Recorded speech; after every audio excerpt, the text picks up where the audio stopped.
ஒரே கேரவன் மட்டும் அவர்கிட்ட தெரியாம நாங்கள் சொல்லிட்டோம். அதுக்கு அவ்வளோ திட்டினார். யாரை கேட்ட கேரவன் சொன்னீங்க? இன்னைக்கு போய் ஒரு ஷூட்டிங் பண்ணீங்கன்னா ஷூட்டிங் அங்கே நடக்குதுன்னா 1 கிலோமீட்டர் கேரவன் ட்ரெயின் மாதிரி நிற்கும். திருப்பியும் வந்து நம்ம கேப்டனை வந்து நம்ம காட்டுவோம். இடையில் இருக்கும் அந்நியார் அவர்களுக்கு வணக்கம்.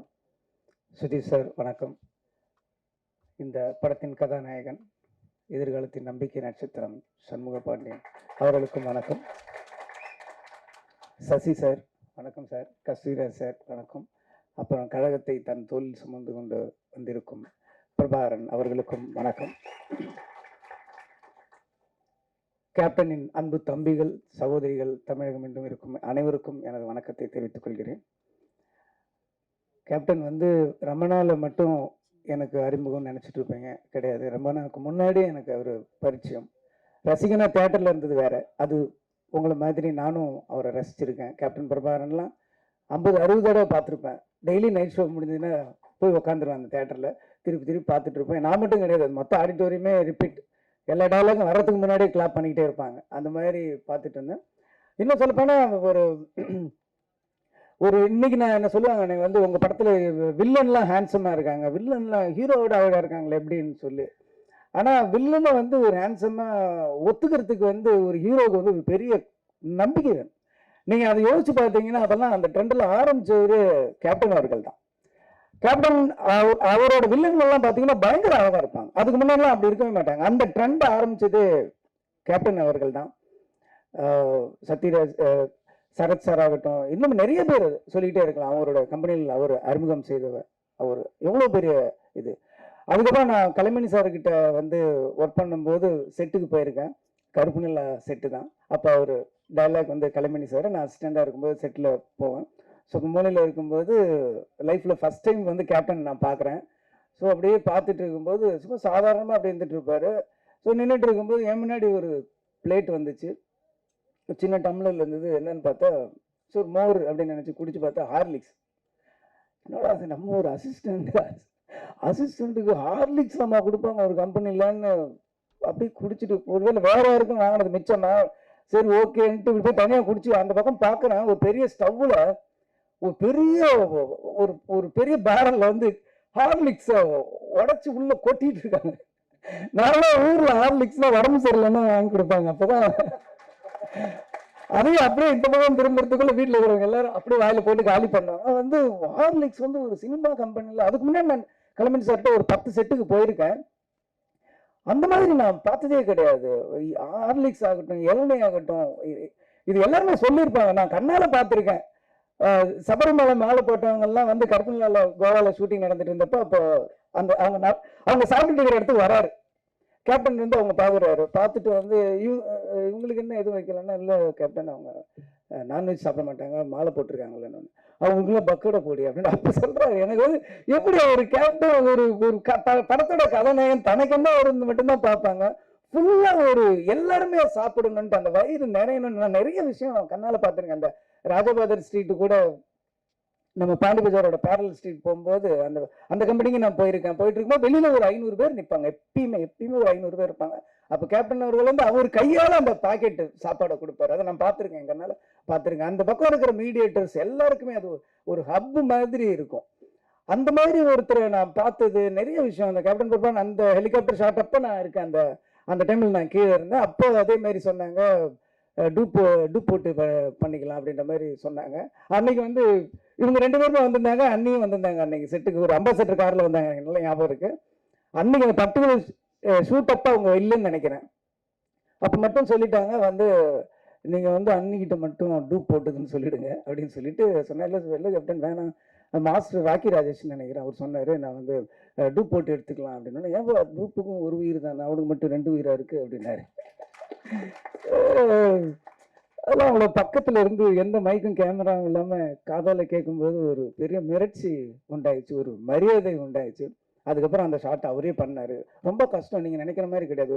ஒரு ஹெலிகாப்டர்ன்றது இந்த பக்கம் வெயிட்டு போட்டால் இந்த பக்கம் அதுக்கு தகுந்த மாதிரி வெயிட் போடணும், இல்லைன்னா அன்பேலன்ஸ் ஆகி ஹெலிகாப்டர் வந்து அது மேலே இதாக ஆரம்பிச்சிடும். இப்போ இருக்கிறதுல ரொம்ப ஸ்ட்ராங்கு.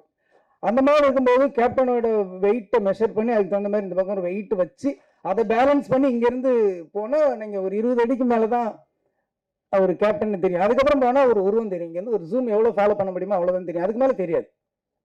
ஸோ எவ்வளோ நடிகர்கள் வந்து நடிக்கும்போது ஒரிஜினல் பண்ணுவாங்க, பாடி டபுள் பண்ணுவாங்க, ஃபேஸ் ரீப்ளேஸ் பண்ணுவாங்க, சிஜி பண்ணுவாங்க, எவ்வளோ பண்ணிட்டு நான் தான் பண்ணேன்னுவாங்க. ஆனால் தான் பண்ணிட்டு வெளியில் வந்து நான் பண்ணேன்னு சொல்லாதீங்க, டூ பண்ணேன்னு சொல்லுங்க அப்படின்னு சொன்ன ஒரு ஒரு பெரிய மனசு உள்ளவர் நான் அன்னைக்கு தான் நான் நேரில் பார்த்தேன். அதுக்கப்புறம் ரமணா உருவாகுச்சு. ரமணா உருவாகும் போதும் சரி, ஃபைட் சீன்லாம் பார்த்தீங்கன்னா ஃபைட்டர்ஸ் எல்லாரோட பேரும் தெரியும். எல்லாரும் சின்ன சின்ன ஃபைட்டரு, அந்த கம்பி கட்டுறவங்க, ரோப் இழுக்கிறவங்க எல்லார் பேரையும் எல்லாருக்குமே தெரிஞ்சிருக்கும். அப்போ அந்த கம்பி ரோப்லாம் அப்படின்னும் போது நீ ஃபைட்டருக்கு வேணா வை, எனக்கு வைக்காது அப்படின்றவார். என்ன இல்லை நான் இன்ன வரைக்கும் நான் ஒரிஜினலாக தான் பண்ணியிருக்கேன். நான் ரோப் வச்சு பண்ணேன்னா இதுக்கப்புறம் பண்ணது எல்லாமே நான் பண்ணது இல்லைங்கிற மாதிரி அர்த்தமாயிடும் அப்படின்னு சொல்லி எல்லாத்துக்கும் பார்ப்பாரு. ஃபைட்டர்ஸ் பண்ணும்போது உட்காந்துருப்பாரு. கேரவன்னு ஒன்று கிடையவே கிடையாது. கேரவன்னு ஒன்று கிடையவே கிடையாது. ஒரே ஒரு சீன் வந்து ரெட்டில்ஸில் எடுத்தேன். அப்போ ட்ரெஸ் சேஞ்ச் பண்ணுறதுக்கோ காஸ்டியூம் சேஞ்ச் பண்ணுறதுக்கோ ஒரு இடம் இருக்காது. ஏன்னா ஃபுல்லாக அந்த ரெட்டில்ஸ் அந்த ஒரு ஹில்ஸ் மாதிரி இருக்கும். அந்த ஏரியாவில் வந்து ஒரே ஒரு கேரவன் மட்டும் அவர்கிட்ட தெரியாமல் நாங்கள் சொல்லிட்டோம். அதுக்கு அவ்வளோ திட்டினார். யாரை கேட்ட கேரவன் சொன்னி, இன்னைக்கு போய் ஒரு ஷூட்டிங் போனீங்கன்னா ஷூட்டிங் அங்கே நடக்குதுன்னா 1 கிலோமீட்டர் கேரவன் ட்ரெயின் மாதிரி நிற்கும். அவ்வளோ பேருக்கு கேரவன் இருக்கிற இடத்துல அன்றைக்கி ஒரு நாள் கூட கேரவன் யூஸ் பண்ணதே கிடையாது. ஒரு நாள் யூஸ் பண்ணேன். அவர்கிட்ட கேட்காம நான் தான் சொன்னேன் காஸ்டியூம் சேஞ்ச் பண்ணணும், க்ரௌடு வரும், உள்ளே வந்தால் அவர் அங்கே வந்தாவே இங்கே பட்டாசு வெடிக்க ஆரம்பிச்சிடுறாங்க. ஸோ அதனால் நீங்கள் வந்து கேரவனில் இருங்கன்னா ஒத்துக்கவே மாட்டேன்ட்டு. கேரவன் ஆக்சுவலி அன்றைக்கி சும்மா தான் இருந்துச்சு. அதுலேயும் சேர் கூட இப்படி சாயிற மாதிரி சேர் மாட்டேன். ஒர்க் பண்ண சில பேருக்கு தெரிஞ்சிருக்கும். நான் சொல்கிறது ஒரு புள்ளி கூட போய் கிடையாது, மிகைப்படுத்தவும் கிடையாது. ஒரு ஸ்டூலில் உட்காந்துருவார். பின்னாடி சாய மாட்டார். பின்னாடி கூட அப்படியே உட்காந்துருப்பார். அப்படியே உட்காந்துட்டு யார் யார் என்ன பண்ணுறா அதை மட்டும்தான் பார்த்துக்கிட்டே இருப்பார். விறுவிறுன்னு வேலை நடக்கும். மற்றவங்க என்ன வேலை பார்க்குறாங்க, வேகமாக வேலை நடக்குதா, என்ன சாப்பிட்றாங்கன்ற மொத்தமாக அப்படி ஒரு நெட்வொர்க் மாதிரி வச்சுக்கிட்டு எல்லாரோட கேரையும் எடுத்துக்கிற ஒரு ஈவன் டயலாக்லாம் உங்களுக்கு வந்து தெரியாது. ரமணாவில் வந்து எந்த டயலாக்குமே நான் 2 டேக் மேலே போனதே கிடையாது. எந்த டயலாக்குமே 2 டேக் மேலே நான் போனதே கிடையாது. கேப்டன் மேடல் அப்படி பேசுவார், இப்படி பேசுவார். என்ன எதுன்னா அன்னைக்கு நான் பார்த்தப்ப நீங்கள் வந்து அந்த சீஃப் மினிஸ்டர் அந்த ஒரு லிஸ்ட்டு சொல்லுவார், தமிழ்நாட்டோட லிஸ்ட், அந்த புள்ளி ஓரெல்லாம் சொல்லுவார். 2 டேக் போச்சு. ஒரு கேமரா வந்து கரெக்டாக செட்டில் ஆகல, அதனால 2வது டேக் போச்சு. ஆனால் ஃபுல் நம்பர் டயலாக் கூட நம்ம சொல்லலாம். நம்பர்ஸ் ரொம்ப சொல்றது ரொம்ப கஷ்டம். தமிழ்நாட்டில் இத்தனை ஹாஸ்பிட்டல், இத்தனை போலீஸ், இத்தனை பெட்டு, இத்தனை பேஷண்ட்டு, ஓட்டுரிமை இருக்கிறவங்க, ஆம்பளை பொம்பளை சொல்ல அந்த நம்பர் சொல்ல நம்ம வந்து ஒவ்வொருடையும் போய் செக் பண்ணி எழுதிடலாம். நம்பர் எழுதுறது ஈஸி, என்னால சொல்ல முடியாது. ஒரு அப்படியே ஃபுல்லா பண்ணிட்டு டைலாக் எடுத்தாரு. இது மட்டும் எனக்கு 2 நாள் முன்னாடி டைலாக் கொடுத்துருன்னு சொன்னாரு. 2 நாள் முன்னாடி டைலாக் சொன்னா ஃபுல்லா பண்ணாரு. 2 டேக்ல சிங்கிள் ஷாட் நீங்க பாத்தீங்கன்னா தெரியும். அப்படியே ட்ராலி ஃபாலோ பண்ணிட்டே இருக்கும். சிங்கிள் ஷாட்ல முடிச்சாரு.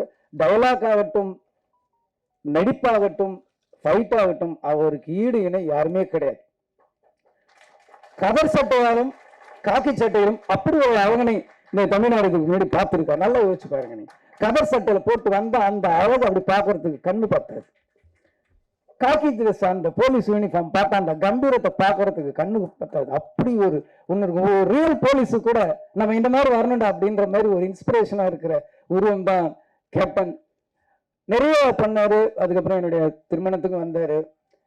ஏன் இப்படி சும்மா மொட்டை பையனாக சுற்றிட்டு இருக்க, முதல்ல கல்யாணத்தை முடி, உடனே குழந்தை பெற்றுருன்னு சொல்லி எந்த ஹீரோ அப்படி சொல்லுவாங்க? யோசிச்சு பாருங்க. படம் நடிச்சா அதுக்கப்புறம் நம்பரை டெலிட் பண்ணி அடுத்த படம் ஹிட்டு, திருப்பி ஒர்க் பண்ணாலும் திருப்பி நம்பரே சேவ் பண்றேன். இந்த உலகத்துல அவன் என்ன பண்றான், என்ன பண்ற இப்படின்னு வந்து என் கல்யாணத்து வரைக்கும் வந்து சிரமம், எவ்வளவு சிரமம். இங்கிருந்து இங்க செங்கல்பட்டு தாண்டும் போதிலிருந்து வண்டி டிராபிக் ஜாக ஆரம்பிச்சிருச்சு.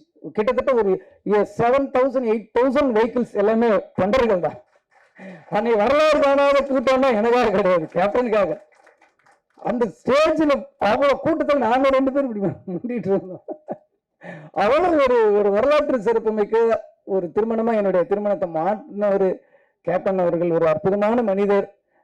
இங்கே வந்து கஸ்தூராஜா சார் வந்து நானும் ஒர்க் பண்ணியிருக்கேன்னு எனக்கு சின்ன பொறாமையாக இருந்தது.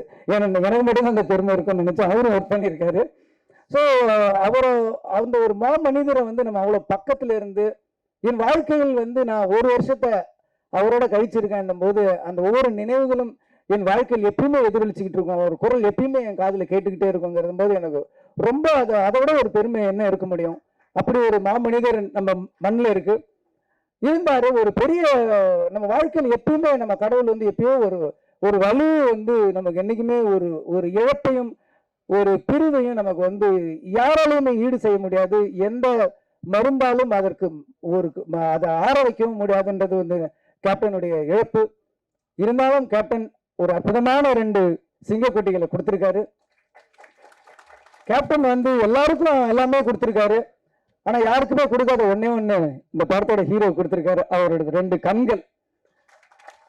அந்த கண்ணு போதும் கேப்டன் பாக்குற மாதிரி அப்படியே இருக்கு. எவ்வளவு பேருக்கு இண்டஸ்ட்ரியில இருக்கிற ஒரு வாழ்க்கை கொடுத்துருக்காரு. ஆர் சுந்தரராஜன் மாதிரி சார் மாதிரி ஒரு வில்லேஜ் படத்தில் நடிப்பாரு. அந்த பக்கம் பார்த்தா ஆர்மியோட ஃபைட் பண்ணிட்டு இருப்பாரு. ஃபிலிம் இன்ஸ்டிடியூட்டோட இன்னும் அடையாறு ஃபிலிம் இன்ஸ்டியூட் அந்த டைம்ல வந்து அவ்வளோ இன்னைக்கு இருக்கு விஸ்காம் அவ்வளோ இருக்கு. அன்னைக்கு டைம்ல அடையாறு ஃபிலிம் இன்ஸ்டியூட் வந்து உள்ள வந்தது Abavanan sir, Chellumani sir, Udayakumar sir, அவ்வளோ பேர் இன்ஸ்டியூட்ல அந்த டிஎஃப்டில இருந்து வெளில வந்ததுக்கு எல்லாமே ஒரே காரணம் வந்து கேப்டன் அவர்கள் தான். இன்னைக்கு வந்து நடிகர் சங்கம் ஆகட்டும் எவ்வளவு பேர் உருவாக்கி இருக்காரு. அவர் வீட்டுல இருந்து ஒரு பையன் வந்து நம்ம இண்டஸ்ட்ரிக்கு வந்திருக்காருன்னும் போது நம்ம வந்து 2 கையை விரிச்சு அவருடைய வாரி அணைச்சிக்கணும் அவரை. அது வந்து அவர் சொன்ன மாதிரி இது கேட்கறதுக்கு எனக்கு உரிமை இருக்குன்னு சொல்றாரு. செய்யறதுக்கு எங்களுக்கு கடமை இருக்குங்கிறது தான் உண்மை. அதனால பத்திரிகை நண்பர்கள் ஒரு 2-3 படத்துக்கு அவர் படங்கள்ல நல்லதை மட்டும் எழுதுங்க. நம்ம அதுக்கப்புறம் நம்ம ஒரு கரெக்டா பாத்துக்கலாம். ஆனா அந்த ஃபர்ஸ்ட் என்கரேஜ் பண்ண வேண்டியது உங்க கையில தான் இருக்கு. இண்டஸ்ட்ரியில இவ்வளவு பேர் என்ன மாதிரி எவ்வளவு பேர் வாழ்ந்துட்டு இருக்காங்க, எவ்வளவு பேர் எத்தனையோ வயிறுகள் இன்னமும் சாப்பிட்டுட்டு இருக்கிறதுக்கு அவரு காரணமா இருந்திருக்காரு. அதனால அவருக்கா இந்த படம் மிகப்பெரிய வெற்றியை நம்ம கொடுக்கணும். அது அடையும். ரொம்ப பிரமாதமா இருக்காரு. எனக்கு ஒரே சந்தேகம் தான், எப்படி இவருக்கு கட் அவுட் வைப்பாங்கன்னு நான் ஆச்சரியப்படுறேன். ஏன்னா இவரே கட் அவுட் மாதிரி இருக்காரு. இவ்வளவு ஒரு கம்பீரமான ஒரு கதாநாயகன் தமிழ் சினிமா கிடைச்சிருக்காரு. ரொம்ப சந்தோஷமா இருக்கு. வளர்ந்து வாங்க. ரமணா 2 எடுப்போம். திருப்பியும் வந்து நம்ம கேப்டனை வந்து நம்ம காட்டுவோம். இந்த படம் ரொம்ப அற்புதமா இருக்கு. யானை வச்சு பண்ணியிருக்காரு. யானையும் ஒரு சிங்கம் நடிச்ச மாதிரி தான் இருந்துச்சு எனக்கு பார்க்கும்போது. கள்ளவர்லையும் கேப்டன் அவர்கள் வந்து யானையோட நடிச்சார். அப்போ ஒரு இன்டர்வியூல நான் படிச்ச ஞாபகம் இருக்கு. நான் வந்து யானை வந்து அப்படியே ஒரு குழந்தை மாதிரி பிஹேவ் பண்ணுது, நானே ஒரு யானை வாங்கலான்னு இருக்கேன் அப்படின்னு ஏதோ ஒரு இன்டர்வியூல அவர் சொன்னது மாதிரி நான் படிச்ச ஞாபகம் இருக்கு. அவ்வளோ ஒரு அற்புதமானவர். இன்னும் சொல்லப்போனால் ரொம்ப கடினமான உழைப்பாளி. சேலத்துல இருந்து ஒரு இதுலையும் நான் பத்திரிகையில படிச்சது, சேலத்துல இருந்து ஊட்டிக்கு பைக்லேயே ஷூட்டிங்க்கு போனார் அப்படின்லாம் நான் படிச்சிருக்கேன். அவ்வளோ கடுமையான உழைப்பாளி. உழவன் மகன் படத்துல வந்து ஏவிஎம் ஸ்டுடியோல 2 ஃப்ளோர்ல வந்து ஒரு ஃப்ளோர்ல வந்து ஃபைட் எடுத்துட்டு இருக்காங்க. ரிலீஸ் ஃபிக்ஸ் பண்ணியாச்சு. ஒரு ஃப்ளோர்ல வந்து ஃபைட் எடுத்துட்டு இருக்காங்க. இன்னொரு ஃப்ளோர்ல வந்து சாங் எடுத்துட்டு இருக்காங்க. ஸோ இங்க ஒரு யூனிட் இங்க ஒரு யூனிட் இருக்கு. இங்க ஃபைட் பண்றாரு, அங்க போய் சாங் நடிச்சிட்டு வர்றாரு. 2 பேர் மாத்தி ஒரு 4-5 டேஸ் கூட நடிச்சவங்க ராதா இவங்க எல்லாமே மயங்கி விழுந்துட்டாங்களாம். அப்போ ஹார்ட் ஒர்க் பண்ண ஒரு அற்புதமான ஒரு. ஸோ கேப்டன் வந்து எல்லாத்துலேயுமே ஒரு 100 மார்க் வாங்கின ஒரு உழைப்புலையும் சரி. நீங்க வந்து கேப்டன் வந்து வீட்டில் பார்த்துருப்பீங்க, நாங்க பக்கத்துல செட்லேயே பார்த்துருக்கோம். அவர் அளவுக்கு நீங்களும் கடினமா உழைக்கணும். அதே அளவுக்கு புகழ் கொடுக்கறதுக்கு தமிழக மக்களும் ரெடியா இருக்காங்க. எல்லாரும் அவருக்கு வாழ்த்துக்களை சொல்லணும். நீங்களும் இந்த படம் மிகப்பெரிய வெற்றி அடையணும். இந்த படத்தோட இயக்குனர், ஒளிப்பதிவாளர் எல்லாருமே நல்லா பண்ணியிருக்கீங்க. எல்லாருக்கும் என்னுடைய வாழ்த்துக்கள். படம் மிகப்பெரிய வெற்றி அடையணும்னு சொல்லி நான் இறைவனையும் கேப்டன் அவர்களையும் வேண்டிக் கொள்கிறேன். நன்றி.